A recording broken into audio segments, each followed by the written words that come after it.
سہیل اختر بارہ بنکی سے ان کا تعلق ہے۔ ان کا سوال یہ ہے، وہ سلام کے بعد عرض کرتے ہیں کہ کچھ جگہ پر جب عورت حیض یا نفاس کی حالت میں ہو تو لوگ اس سے کنارہ کش ہو جاتے ہیں، اس کے ہاتھ کا پکا ہوا کھانا، اس کے پاس بیٹھنا گوارا نہیں کرتے، اس کا شوہر اس کو نہیں چھوتا، اس سے بالکل الگ تھلگ تنہا رہتا ہے، ذرا سمجھائیے۔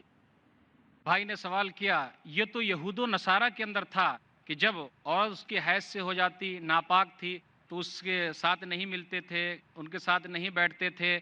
اسلام کے اندر یہ تمام چیزیں غلط ہے، صحیح نہیں ہے، بلکہ یہ کرنا ہے، ان کے ساتھ رہنا ہے، ان کے ہاتھ کا پکا ہوا کھانا ہے، لیکن ان کے ساتھ ہم بستر نہیں ہونا ہے۔